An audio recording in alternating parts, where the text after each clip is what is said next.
Morning students. Last lecture में आपने देखा था मैंने ये एक फॉर्मूला लिखा था, उसके बाद इसको छोड़ दिया था। मैंने कहा था कि इसमें बहुत सिंपल टाइप का क्वेश्चन बनता है जिसका आने के चांसेस नहीं है, लेकिन उस चीज़ की हेल्प से कुछ अच्छे क्वेश्चंस भी हैं जो एग्जाम में पहले भी आ चुके हैं। तो आज मैं दोनों तरह के क्वेश्चन आपको इस पर कराने जा रहा हूँ। एक तो जो सिंपल है वो जिसका आने के चांसेस ना के बराबर है, और दूसरा क्वेश्चन जो उस पर बेस्ड है और जिसका आने के चांसेस 100% है। ठीक है, चलो ध्यान से देखते हैं। मैं एक एग्जाम्पल ले रहा हूँ।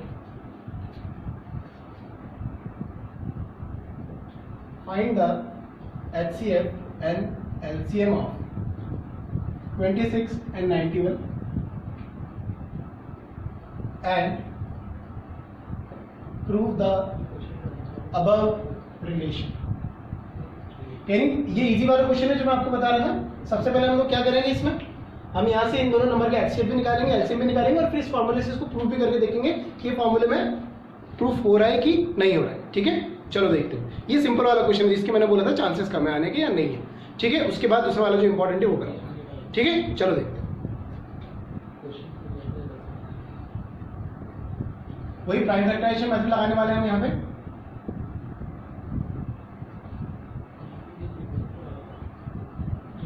ठीक है, 26 का अगर मैं लिखूँ तो 2 into 13 आ गया, एंड 91 का मैं लिखने जा रहा हूँ तो 7 into 13 आ गया। देखें HCF कॉमन क्या आ रहा है, 13 कॉमन आ रहा है तो LCM तो 13 हो गया। LCM में मैंने आपको क्या सिखाया था, जो भी नंबर है उनको सबको एक एक बार लिख लें।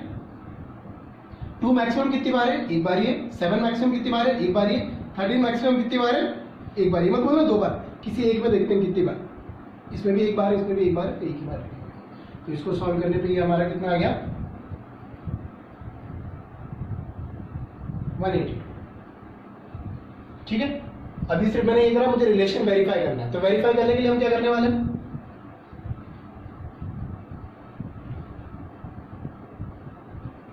और वेरिफिकेशन क्या करने वाले हैं जरा देखना। ठीक है, तो वेरिफिकेशन करने के लिए देखें क्या करते हैं। फॉर्मूला है मेरा, इस तरफ मैं लिख देता हूँ प्रोडक्ट ऑफ 2 नंबर्स, यहाँ लिख देता हूँ HCF इंटू LCM। चेक करना है कि दोनों इक्वल आ रहे हैं कि नहीं आ रहे। मेरे 2 नंबर थे, एक तो 26 था, एक 91 था। ठीक है, और HCF मेरा कितना आया यहाँ पे 13, और LCM कितना आया 180। बच्चों इनको कैलकुलेट करके देखते हैं एक बार।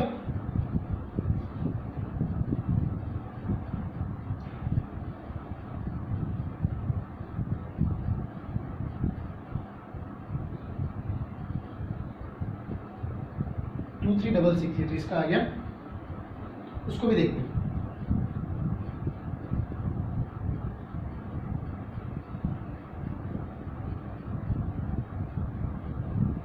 देखा, since LHS is equals to RHS, hence verify. ठीक है, तो आप भी समझ गए होंगे कि ऐसा क्वेश्चन कहाँ आएगा, इसका HCF निकालना है, इसका LCM निकालना, फिर वेरिफिकेशन करना। फिर भी वापस से कल बोला था मैंने कि बेसिक भी इस बार है अपने, तो हो सकता है बेसिक में आ जाए। ठीक है, लेकिन मैं कुछ और क्वेश्चन कराना चाह रहा हूँ, तो उसके लिए मुझे कुछ वैल्यूज चाहिए थी, तो मैं इसी वैल्यू को यूज़ कर लेता हूँ। ठीक है, थोड़ा सा आप लोगों ने ये देख ही लिया होगा, समझ में आ गया होगा। ठीक है, जो क्वेश्चन आता है बेटा वो समझाता हूँ वो क्या है, इंपॉर्टेंट है, ध्यान रखना।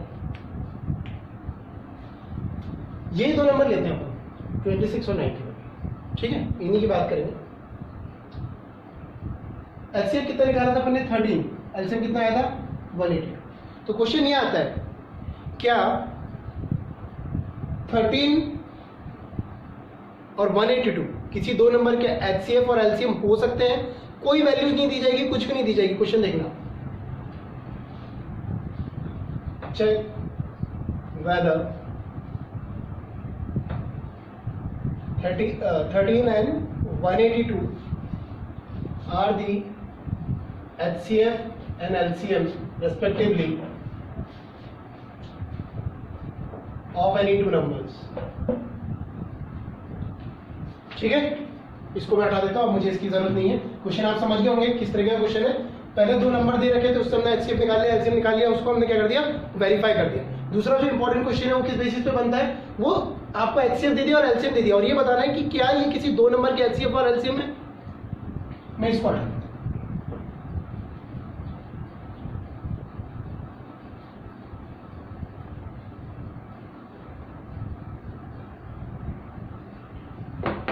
अब आप कैसे चेक करेंगे, आपके पास तो कोई दो नंबर है ही नहीं कि उन दो नंबर का आप एचसीएफ निकालते हैं और एलसीएम निकालते हैं और देख के बोलते हैं कि हाँ एचसीएफ है और ये एलसीएम है उन दो नंबर का। नहीं है ना हमारे पास तो यही दो नंबर। बेटा इस क्वेश्चन को करने के लिए अपन क्या करते हैं, ध्यान से देखना। अगर आपको चेक करना है कि ये दो नंबर या ये एचसीएफ ये और ये एलसीएम, ये दो नंबर किसी दूसरे दो नंबर के एचसीएफ एलसीएम है या नहीं है, तो इसके लिए हमेशा एक पॉइंट याद रखना, अगर ये किसी दो नंबर के एचसीएफ एलसीएम है तो ये एक दूसरे का क्या होगा, फैक्टर होगा। यानी जो 13 है छोटा वाला वो इसका क्या होना चाहिए, फैक्टर होना चाहिए। क्या होना चाहिए, फैक्टर होना चाहिए। ये आपको पता करना है, ठीक है। तो मैं यहाँ पे एक पॉइंट लिख देता हूँ जो आपको याद रखना है। चेक करने के लिए क्या करते हैं, check whether the HCF is a factor of LCM or not। बेटा ये पॉइंट आप लोग ध्यान में रखेंगे, इसी से होता है ये क्वेश्चन। चेक करें कि इसका फैक्टर है या नहीं है।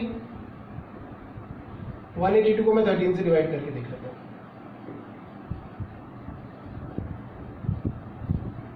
देखा आपने, ये पूरी तरीके से इससे डिविजिबल है। रिमाइंडर क्या आ रहा है, 0। That means it implies that 13 is a factor of 182। ठीक है, तो it implies that 13 and 182 are the HCF and LCM respectively। ठीक है, इस तरह का क्वेश्चन आता है, ध्यान रखें, इंपॉर्टेंट है। ठीक है, कई बार आया है बेटा, अच्छा क्वेश्चन में आता है। और आजकल तो एमसीक्यूज है, एमसीक्यूज में तो ऐसे क्वेश्चन आ ही जाएंगे आराम से। ठीक है, आइए सामने। ठीक है बच्चों, ये नेक्स्ट क्वेश्चन है इस चैप्टर में और बोला जाए तो बहुत इंपॉर्टेंट क्वेश्चन है एंड 100% आता है। एक ये और एक इससे रिलेटेड और क्वेश्चन है। ठीक है, तो कोई प्रॉब्लम वाली बात नहीं है, थोड़ा सा लेंदी है, ध्यान से देखना। बहुत से बच्चे रटने की कोशिश करते हैं, रटना बुरा नहीं है, रटोगे लेकिन समझ के रटना। ठीक है, चलो इसको बढ़ाते हैं क्वेश्चन को आगे। Prove that root 5 is irrational. ठीक है, ऐसे क्वेश्चन को करने के लिए बेटा मैं आपको स्टेप में समझाऊंगा पूरा क्वेश्चन। आपको स्टेप वगैरह लिखना मत इस तरीके से, बस आपको याद रखने के लिए स्टेप में लिखवा रहा हूँ। ठीक है, चलो देखते हैं। सबसे पहले इसने बोला था इसको इरेशनल प्रूव करना है, तो आप इसको उल्टा मान के चले कि ये रेशनल है। Let root 5 is rational. हम जानते हैं जो भी रेशनल नंबर होता है उसको हम पी वाई क्यू की फॉर्म में लिख सकते हैं। मैंने लिख दिया equals to p by q, थोड़ा सा डिफाइन कर देता हूँ, q is not equals to and p q are coprimes. चलो यहाँ पे 2 मिनट के लिए ब्रेक लेते हैं और बात करते हैं को प्राइम्स क्या है। बेटा को प्राइम्स ऐसे नंबर होते हैं जिनका कोई कॉमन फैक्टर नहीं होता अदर देन 1। ठीक है, या फिर नॉर्मल लैंग्वेज में बोलूँ या सिंपल लैंग्वेज में बोलूँ तो दो नंबर जो कट नहीं सकते। ठीक है, एग्जाम्पल के लिए मैं यहाँ 2 नंबर ले रहा हूँ, एक मैंने 6 लिया, एक 4 लिया। फैक्टर की बात करूँ 1 है, 2 है, 3 है, इसके फैक्टर की बात करूँ तो इसको 2 फैक्टर है, 1 हो। देखो यहाँ पे कॉमन फैक्टर की बात करूँ 1 तो है ही, 1 तो सब में कॉमन फैक्टर होगा, उसके अलावा 2 भी एक कॉमन फैक्टर आ रहा है। तो ये दोनों नंबर जो है वो को प्राइम्स नहीं कहलाएंगे। को प्राइम्स वो नंबर है जिनमें कॉमन फैक्टर के नाम पे सिर्फ और सिर्फ 1 होता है। जैसे कि 6 एंड 5 ले लो, इसके फैक्टर्स क्या क्या बताए थे बेटा अभी, 1, 2 और 3, और इसके फैक्टर क्या क्या है हमारे पास, 1 और 5। तो कॉमन कुछ आ रहा है कि ओनली 1। ठीक है, तो ऐसे नंबर जिनमें कॉमन फैक्टर सिर्फ क्या आता है, 1 आता है, उनको हम क्या बोलते हैं, को प्राइम। या फिर सिंपल लैंग्वेज में बोले तो जो नंबर कैंसिल आउट नहीं हो सकते, कट नहीं सकते। ठीक है, उनको हम क्या बोलेंगे, को प्राइम बोलेंगे। आगे देखते हैं। ठीक है, तो मैंने यहाँ तक लिख दिया, रूट 5 को रेशनल माना, पी बाई की उसको थोड़ा सा डिफाइन कर देना। ठीक है, अब मैं करूँगा squaring both sides. Squaring both side, तो यहाँ पे इसका स्क्वायर हो गया, यहाँ पी बाई का स्क्वायर। ये तो 5 आ गया, ये आ गया पी स्क्वायर और ये आ गया क्यू स्क्वायर। यहाँ से अगर मैं लिख सकता हूँ तो इस तरीके से। बेटे एक चीज समझो, बात हम कर रहे थे अभी को प्राइम्स की, तो को प्राइम्स नंबर क्या होते हैं, इंटीजर्स होते हैं, या होल नंबर बोलना ज्यादा बढ़िया रहेगा, होल नंबर रहते हैं। ठीक है, पूरे पूरे नंबर होते हैं, डेसिमल में नहीं होते, फ्रैक्शन में नहीं होते। ठीक है, क्यू एक को प्राइम है, ये एक इंटीजर बोल लो या होल नंबर बोल लो। पी स्क्वायर जो है वो 5 से डिवाइड हो रहा है। कोई नंबर जब किसी दूसरे नंबर से डिवाइड होता है और उसका आंसर एक होल नंबर आ रहा होता है या इंटीजर आ रहा होता है, तो उससे पूरी तरीके से डिविजिबल होता है, पूरी तरीके से डिविजिबल होता है। समझे ध्यान से, 6 है, डिवाइड करा, पूरी तरीके से डिवाइड हो गया, इसलिए यहाँ पे क्या आ रहा है, ये होल नंबर आ रहा है, वहीं मैं 5 को 2 से डिवाइड करूं, पूरी तरीके से डिवाइड करने के लिए मेरे को डेसिमल लगा के आगे बढ़ाना पड़ा, पर और ये एक होल नंबर नहीं है। तो आप समझ में आ गया आपको कि होल नंबर कब आएगा, जब ये जो डिविडेंड है ये डिवाइजर से पूरी तरीके से क्या होगा, डिविजिबल होगा। तो वापस से सुन ले, होल नंबर कब आएगा, जब डिविडेंड डिवाइजर से पूरी तरीके से क्या होगा, डिविजिबल होगा। इस चीज का ध्यान रखें। तो यहाँ पे साफ दिख रहा है कि क्यू एक होल नंबर रहेगा या इंटीजर रहेगा, ठीक है। तो ये तभी आ सकता है जब पी स्क्वायर 5 से पूरी तरीके से क्या हुआ, डिविजिबल हुआ। तो मैं यहाँ पे लिख सकता हूँ, it implies that P square is divisible by 5। अगर पी स्क्वायर 5 से डिविजिबल है तो P is also divisible by 5।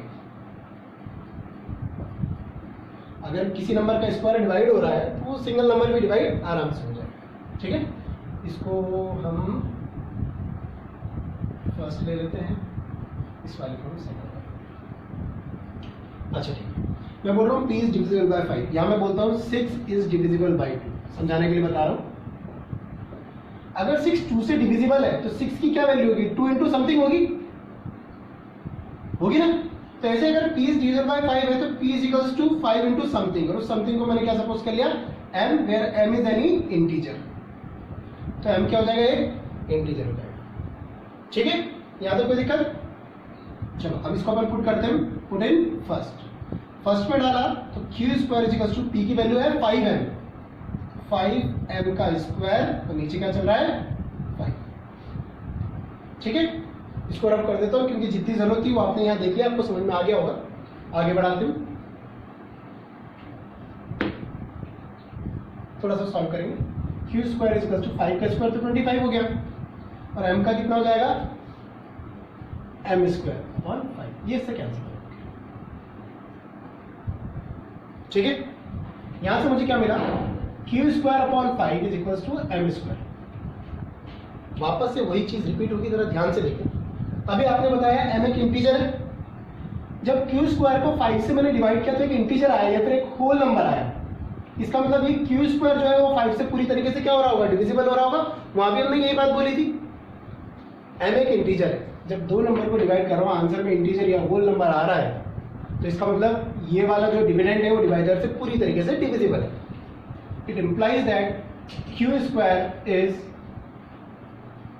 divisible by 5, और we can say that q is divisible by 5, सही है। इसको मैं थर्ड मान, स्टेप में अगर डिवाइड करें अभी यहाँ तक तो स्टेप 1 आपका ये हो जाएगा। इसके बाद स्टेप 2 में आप ये स्क्वायरिंग कर लेंगे, स्क्वायरिंग करने के बाद आप यहाँ तक पहुँच गए, ये स्टेप 3 होगा आपका, ठीक है। स्टेप 3 के बाद आप यहाँ पे आ गए, फिर आपने कर दिया है पूरा ये यहाँ तक, ठीक है। अब इसका आगे आप अपना ये स्टेप 4 लिख लें, आगे बढ़ा, ठीक है। बेटा दो चीजें ध्यान से देखिए, एक तो जो मैंने सेकंड मार्क की है और एक जो थर्ड मार्क की। सेकंड में कह रहा है p इज डिविजिबल बाय 5 और q इज डिविजिबल बाय 5, तो मैं यह लिख रहा हूँ from second and third p and q both are divisible by 5। यहां पे बोल रहा है p भी 5 से डिविजिबल है और q भी 5 से क्या है, डिविजिबल, यानी दोनों 5 से डिविजिबल। लेकिन थोड़ी देर पहले तो हमने यहां मेंशन किया था p and q आर को-प्राइम्स, यानी वो किसी से डिविजिबल नहीं होते, उनका कोई कॉमन फैक्टर नहीं होता अदर देन 1। लेकिन यहाँ पे एक कॉमन फैक्टर निकल आया, यहाँ पे एक कॉमन फैक्टर निकल आया। इसका मतलब हमने जो अज्यूम किया था वहां कहीं ना कहीं कुछ ना कुछ क्या है, गड़बड़ है। वहां कहीं ना कहीं कुछ ना कुछ क्या है बेटा, गड़बड़ है। क्योंकि आप यहाँ पे मेंशन करके चले थे कि p और q को-प्राइम्स है। को-प्राइम्स मैंने बताया था जिसका कोई कॉमन फैक्टर नहीं होता अदर देन 1, या फिर सिंपल लैंग्वेज में बोलूं कि जो कैंसिल आउट नहीं हो सकते। लेकिन यहाँ तो साफ दिख रहा है p और q दोनों किससे कैंसिल आउट होंगे, 5 से, दोनों 5 से डिविजिबल है। यानी जो हमारा अजम्पशन था वो क्या हो गया, गलत हो गया। इट इम्प्लाइज दैट, नहीं यहाँ पे इसको मेंशन कर देते हैं, p and q both are divisible by 5, but p and q are co-primes. It implies that our assumption is wrong. हमने क्या assume किया था, √5 रेशनल assume किया था। It implies that √5 is irrational. ठीक है बच्चों, आगे समझ में? इस तरीके से इस क्वेश्चन को अटेम्प्ट करते हैं, स्टेप वाइज चलेंगे, ध्यान से देख लेना, 2-3 बार करोगे रट जाएगा, और समझ के कराए, पूरा रटने की जरूरत नहीं, ठीक है ना। नेक्स्ट क्वेश्चन जो है बेटा उससे मिलता जुलता है, prove that 5 + √3 is irrational.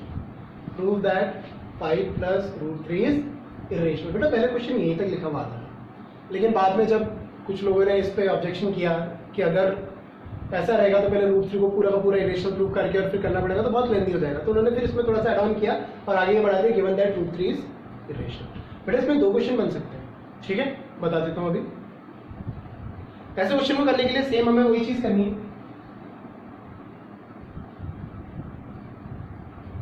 Late 5 + √3 is a rational number. उल्टा सपोज करके चलेंगे, कोई भी रेशनल नंबर होगा तो we can write it in the form of p/q where q is not equals to 0 and p q are co-primes। थोड़ी सी definition देनी पड़ती है इसमें, ठीक है। इसको आगे बढ़ाते हैं,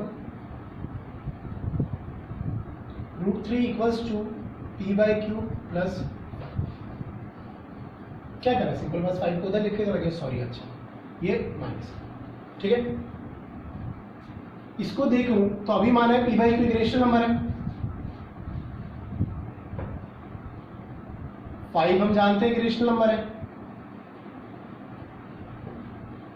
9th क्लास में पढ़ा था, 2 रेशनल नंबर का जो डिफरेंस होता है वो भी क्या आता है, रेशनल नंबर आता है, ठीक है।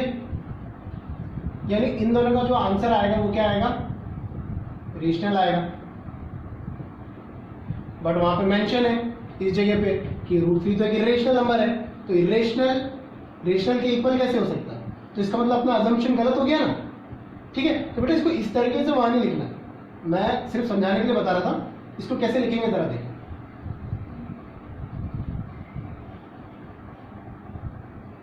As we know p/q and 5 both are rational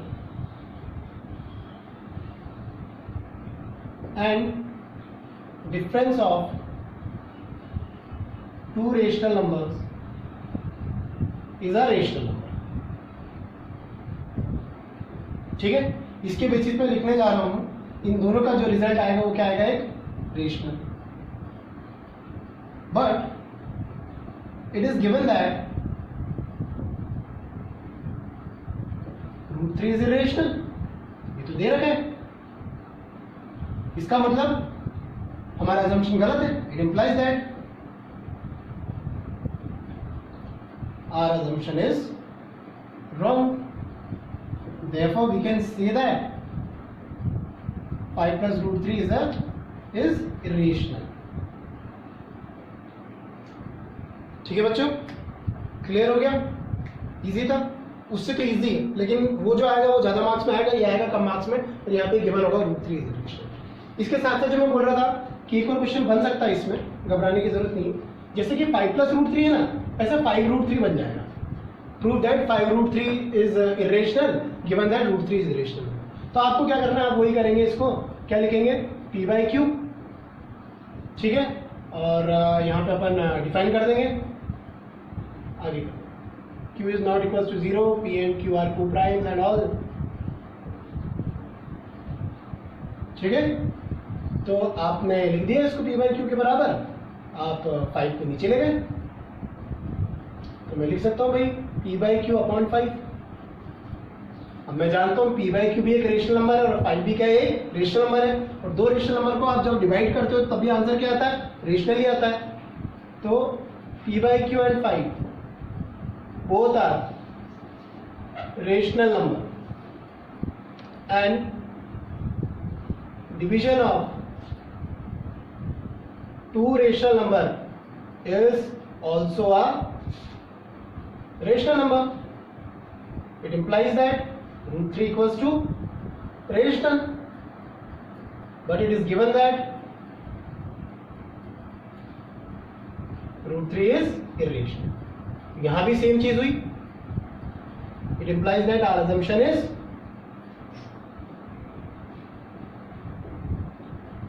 wrong. Therefore, we can say that 5√3 is irrational. ठीक है बच्चों, ये उसका और वाले क्वेश्चन में है, मतलब है तो वही, बस यहाँ पर 5+√3 था, यहाँ 5√3 था. तो आई होप ये पूरा क्लियर हो गया होगा, समझ में आ गया होगा. ठीक है, बाकी देखते हैं अपन नेक्स्ट लेक्चर में. ओके.